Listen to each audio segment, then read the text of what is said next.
Hello and welcome to another faction difficulty rating. Today we'll be discussing the Followers of Nagash, led by Arkhan the Black. In terms of race effects, the Tomb Kings have the Mortuary Cult to collect canopic jars for crafting and regiments of renown. You can also unlock dynasties to get new armies and heroes to command. They also have access in battle to the Realm of Souls, which replenishes units and summons a new Shopti unit. In terms of faction effects, the Followers of Nagash can recruit some vampire count units. They have reduced relations with Tomb Kings and increased relations with vampire counts, as well as bonus winds of magic reserves across all armies, and vampire corruption doesn't affect public order. In terms of legendary lord bonuses, Arkhan provides bonus melee attack and defense for embedded heroes in his army. The rating system I use is fairly simple. 10 is perfect, 5 is pretty standard, and 1 is really bad. Theoretically, high numbers are good for beginner players and lower numbers are way more difficult. First up, we'll rate the start. In terms of infrastructure available, I'm gonna give him a 10. He has a tier 2 major settlement and a tier 1 minor settlement in the same province, with a decent recruitment building. In terms of mobility, he's gonna get an 8. The distances are fairly far, but clear. In terms of starting units, he gets a Tomb Scorpion, Fellbats, Crypt Ghouls, and a Lich Priest. I'm gonna give him an 8 here. The Tomb Scorpion is very good. The Fellbats are okay, but I usually disband them. The Crypt Ghouls do have damage value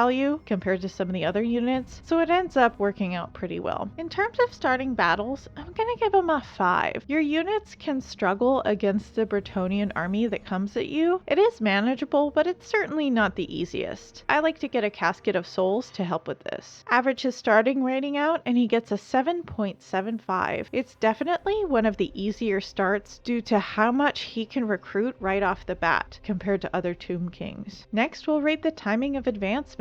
In terms of province completion, I'm gonna give him a 7. It's pretty quick to finish the province. Personally, I sack the last city in the province until I'm about to have a rebellion, and then I move on to other ventures. In terms of availability of a sack city, I'm gonna give it a 4. Like I said, I usually sack the last city in the province for a while, but then you kind of have to just keep moving because everybody around you starts to have problems with you after that point. In terms of timing of stack completion, I'm gonna give him a 10. Tomb Kings get their stacks done so quickly. In terms of power of stack completion, I'm gonna give him a 6. Arkhan has more unit types available from the get-go than other Tomb Kings do, which gives him a huge advantage in building a first stack with some halfway decent attack power. Average his advancement rating out and he gets a 6.75. Arkhan's strength is a diverse army that's able to find ways to handle each type of enemy nearby, Bretonnians and dwarves. Next, we'll rate the comfort zone. In terms of timing of enemy elimination, I'm gonna give him a 2. I found it easier to systematically move on from one enemy to another, prioritizing protecting my starting province, particularly the capital. His position means a lot of vision, which does mean more enemies keep coming. In terms of timing of sustaining additional armies, I'm gonna give him a 3. This is slow for Tomb Kings, but again, the increased variety in unit types makes Arkhan's second army stronger than what I would expect from other Tomb King armies. In terms of timing of a finishing stack, I'm gonna give him a 5. He is a decently sized starting province, so you can get growth reasonably quickly, and if that's where most of your money goes, you can really build it up to get killer units fairly quickly. In terms of timing of safety from neighbors, I'm gonna give him an 8. Here, I'm considering the safety of his starting province primarily, which is where the bulk of the value will be, and he does have a very safe starting province, especially if you can secure the mountains to block aggression from the east. Average his comfort rating out and he gets a 4.5. You will probably have to reclaim outer cities fairly often, but they can act as a buffer to secure your main province to get those better units. Average all his scores out and overall Arkhan's difficulty rating is a 6.3. I think this is the easiest Tomb King start because of the safety of his little corner that grants you the time to build up to what you need, as well as the extra unit types he can get. Some additional notes on Arkhan the Black leading the Followers of Nagash. In terms of rights and abilities, with Arkhan I prioritize getting the Great Incantation of Tahath to unlock caskets because they're so strong, and Arkhan doesn't need to settle taller as much as other Tomb Kings do. Some special strategies to consider. Secure everything around your main province and focus all your money there to grow and level up buildings to get great stacks. Build up around you as you get more comfortable comfortable, and as Tomb Kings, it's always a good idea to think about who might be a good vassal. Luther Harkon would probably be a good candidate if he becomes annoying and you have to fight him. My summary of Arkhan the Black leading the Followers of Nagash. Arkhan is my favorite of the Tomb Kings because he offers more variety from the get-go, on top of the old skelly spam. Definitely a great start for people who prefer balanced and versatile armies. This is a DLC, Rise of the Tomb Kings, and people just love it. I personally think Arkhan is a really balanced start for people who have trouble getting into how the Tomb Kings work. So it offers a great look into building their armies. But that's going to be it for my difficulty rating of Arkhan the Black leading the Followers of Nagash. If you like this and you want to see more, go ahead and subscribe. You know how YouTube works. Goodbye.